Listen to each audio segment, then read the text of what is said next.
اور اس کے ساتھ پھر خرافات یہ جو شامل ہو چکی ہیں، اس نے معاشرے کو پیس کے رکھ دیا. جو مزارات پہ ہو رہا ہے ہم ڈٹ کے اس کا انکار کرتے ہیں. اللہ کے علاوہ کسی کے سامنے سجدہ جائز نہیں ہے. بلکہ ہمارے امام احمد رضا خان فاضل بریلوی نے لکھا ہے، آپ فرماتے ہیں کہ سجدہ قبور بالاتفاق حرام ہے اور طواف قبور بالاتفاق حرام ہے، زیارت قبور بالاتفاق جائز ہے، بوسہ قبور مختلف فی ہے، احوط یہ ہے کہ نہ دیا جائے. یعنی بوسے سے بھی اگر گریز کر لیا جائے تو کسی کو کوئی اور شائبہ نہ ہو تو یہ بھی بہتر ہے. لیکن خیر بوسے کے بارے علماء قائل ہیں، اس پر دلائل بھی موجود ہیں، لیکن قبروں کے سامنے یوں ہی کھڑے ہو جانا اور کھڑے ہو کر کے یوں سر جھکانا یہ جائز نہیں ہے. حضرت مجدد کی تعلیم کیا تھی؟ یہی بات کہی تھی اکبر نے کہ سجدہ نہیں کرتے تو ساری جھکا دی. آپ نے فرمایا نہیں جھکاؤں گا.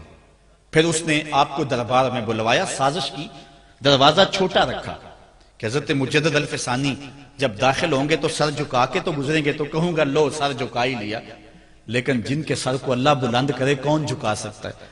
حضرت مجدد جب دروازے پہ پہنچے تو سمجھ گئے کہ یہ میرے لیے ایک جال بنا گیا ہے کہ جھکوں گا تو گزروں گا. آپ نے پہلے اپنی ٹانگیں داخل کی. تو اقبال خراج پیش کرتا ہے، حاضر ہوا میں شیخ مجدد کی لحد پر، وہ خاک کے زیر فلک مطلع انوار، گردن نہ جھکی جس کی جہانگیر کے آگے، جس کے نفس گرم سے ہے گرمی احرار، وہ ہند میں سرمایہ ملت کا نگہبان، اللہ نے بر وقت کیا جس کو خبردار. اس لیے کسی کو اپنے سامنے جھکانا یا کوئی میرے لیے کھڑا ہو، حضور نے یہ بھی فرمایا کہ جو شخص یہ ارادہ رکھے کہ میرے لیے لوگ کھڑے ہوں اپنا ٹھکانہ جہنم میں تلاش کرے. آج خود اگر کوئی کھڑا ہو جائے تو یہ اس کی مرضی. اور حضرت سعد آئے، حضور نے فرمایا قوموا الی سیدکم، یہ تمہارا سردار آیا، اس کا اٹھ کے استقبال کرو. لیکن اگر کوئی خود چاہے کہ میرے لیے کھڑے ہوں تو اس کے لیے یہ وعید فرمائی. اس طرح اگر تمہارے کوئی ہاتھ چوم لیتا ہے لیکن ہاتھ چومنے کے بغیر یوں گردن جھکانا یہ درست نہیں ہے، لیکن ہاتھ چومنے کے لیے تو وہ صحابہ کے عمل سے ثابت ہے. لیکن اگر کوئی چاہے کہ میرے ہاتھ چومے جائیں اور اگر جو نہیں چومتا تو اس سے ناراض ہو جاتے ہیں. میں ایک دفعہ ایک صاحب کو ملنے گیا تو ہم ہر شخص کے ہاتھوں نہیں نہ چومتے، آخر جو ہے وہ کسی کے ہاتھ چومنے ہوں تو پھر کچھ دیکھنا بھی تو ہوتا ہے. دل اسے دے دیں جو دل بر ہی نہ ہو. تو ہم تو کسی کے ہاتھ چومتے ہیں نا، ہم وہ ہاتھ چومتے ہیں، وہ پاؤں چومتے ہیں جو راہ حق کے مسافر ہوتے ہیں. ہم ان ہاتھوں کو بوسہ دیتے ہیں اور اگر ہماری آنکھوں کی پلکوں کے ساتھ لگ جائیں تو اعزاز سمجھتے ہیں. تو خیر میں نے مصافحہ کیا تو ناراض ہو گئے، انہوں نے پکڑ کے میرے ہاتھ چوم لیے، کہنے لگے لو کیا بگڑا ہے میرا. میں نے کہا کہ ٹھیک ہے تمہارا کچھ نہیں بگڑا لیکن میرا بھی کیا بگڑا اگر نہیں چومے تو یہ عجیب سی کہانی ہے. ناراض ہو جاتے ہیں. ایک بت خانے بنے ہوئے ہیں، لوگ آئے ہمیں خدا ملاؤ، تم نے اپنی پوجا شروع کروا دی.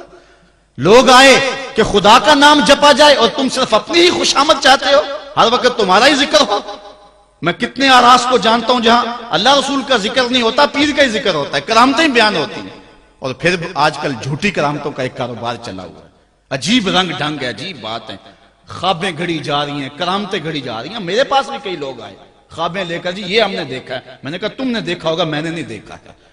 لوگ بڑے مفاد پرست ہیں، بڑے بڑے رنگوں میں آتے ہیں. ایک بندہ میرے پاس ایک دفعہ آیا کہ جی میرے پاس 12 موئے مبارک ہے، میں 2 آپ کو دینا چاہتا ہوں. میں نے کہا تو لوٹ سیل لگائی ہوئی ہے، موئے مبارک کوئی تماشا ہے؟ جہاں سے مرضی کو بال اٹھا کے کہہ دیتا ہے یہ حضور کا موئے مبارک ہے، یہ کوئی تماشا ہے؟ اگر کوئی ہے اور کثرت سے دنیا پر موجود ہیں وہ تو برکت والی بات ہے. لیکن آج ہر لئی میں رازدار دین شدے والی بات ہے اور ہر شخص جو مرضی دعویٰ. ایک بندے نے ایک دن مجھے رات کو فون کیا، جناب کہاں ہے؟ میں نے کہا گھر میں ہوں. کہنے ذرا باہر نکل کے دیکھو. میں نے کہا کیا ہے؟ کہا جی آسمان کی طرف دیکھو. میں نے کہا ہوا کیا ہے؟ کہنے لگا چاند کے اندر حضور کی تصویر ہے. میں نے کہا تو پاگل ہے، لوگوں نے زندگیاں گزار دی اور زیارت نہ ہوئی اور تو جو ہے لوٹ سے لگا دی ہوئی ہے کہ چاند کے اندر تصویر لگا دی. میں نے کہا کمال ہے، کوئی بات کرنے والی ہے تیری. ہمارے ہاں ذوف الاعتقادی اتنی پھیل گئی ہے کہ جو بات کرے لوگ پیچھے دوڑ پڑتے ہیں. کئی ایسے واقعات ہوئے ہیں، کوئی کہتا ہے میرے گھر میں حضور کے قدم لگے ہیں، کوئی کچھ بول رہا ہے، کوئی کچھ بول رہا ہے. یہ لوگ اللہ سے ڈرتے نہیں ہیں، خوف نہیں کرتے. جھوٹی خوابیں، جھوٹی کرامتیں اگر سچی ہیں تو میں ان کا انکار نہیں کرتا، لیکن اس وقت معاشرے کے اندر جو کچھ ہو رہا ہے میں اس کی نشاندہی کر رہا ہوں. اپنے بھی خفا مجھ سے ہیں، بیگانے بھی ناخوش. میں زہر حلال کو کبھی کہہ نہ سکا کند، بات وہی کہتا ہوں سمجھتا ہوں جسے حق. نئے ابلۂ مسجد ہوں، نئے تہذیب کا فرزند. میں کہتا ہوں اگر جھوٹوں کے پیچھے چلو گے رسول اللہ ناراض ہو جائیں گے تم سے. یہ جرت کیوں کرتے ہو؟ یہ ہمت کیوں کرتے ہو؟ کیوں جھوٹے دعوے کرتے ہو؟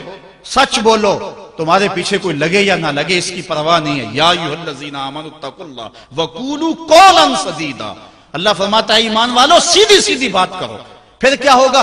یصلح لکم اعمالکم ویغفر لکم ذنوبکم، وہ تمہارے اعمال بھی ٹھیک کر دے گا، تمہارے بخشش بھی فرما دے گا۔ نہ لوگ اکٹھے ہوں، نہ مجمع بنے، نہ حلقہ بنے، یار یہاں تو 72 ہوں تو وہ بھی قبول ہے۔ یہاں مقدار نہیں دیکھی جاتی، یہاں معیار دیکھا جاتا ہے، سر نہیں گنے جاتے، دل گنے جاتے ہیں۔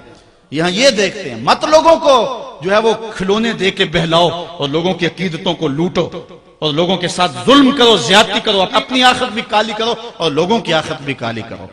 آپ دیکھیں دائیں بائیں، اپنی نظر رکھیں، نگہباں بن کے جو اہل چمن کی آبرو لوٹے، چمن والو عقیدت چھوڑ دو ایسے نگہباں کی، کوئی حق کا مسافر تلاش کرو، چاہے اس کے کپڑے پھٹے ہوئے ہوں، کرامت اس کی نہ ہو ساری زندگی کے اندر، لیکن محمد عربی کی غلامی تو ہو نا۔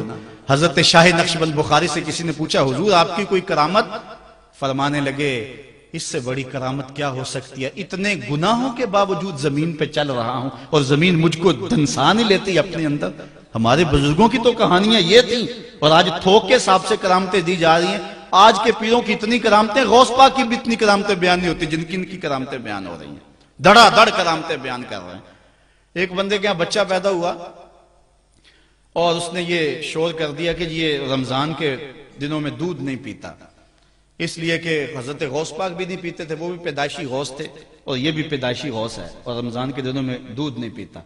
اچھا کوئی 2-4 ماہ گزرے تو اس غوث کی ماں کو طلاق دے کے نئی عورت سے شادی کر لی۔ میں نے کہا کم از کم اتنا تو خیال رکھتے، جس نے غوث جنم دیا ہے اس کو تو عزت سے گھر سے رکھتے۔ تو یہ کیا تماشے ہیں؟ کیا لوگ بے وقوف ہیں؟ اب لوگ سمجھنے لگے ہیں، لوگ جو ہے وہ ان وجہ سے پھر دور دین سے ہوتے ہیں، نقصان یہ ہوتا ہے۔ لیکن میں آپ کو کہتا ہوں دنیا سے حق ناپید نہیں ہوا۔ اگر مداری گر موجود ہیں، ڈاکو لٹیرے اور چور موجود ہیں، تو حق کا ڈنڈورا دینے والے بھی اس دھرتی پہ بستے ہیں۔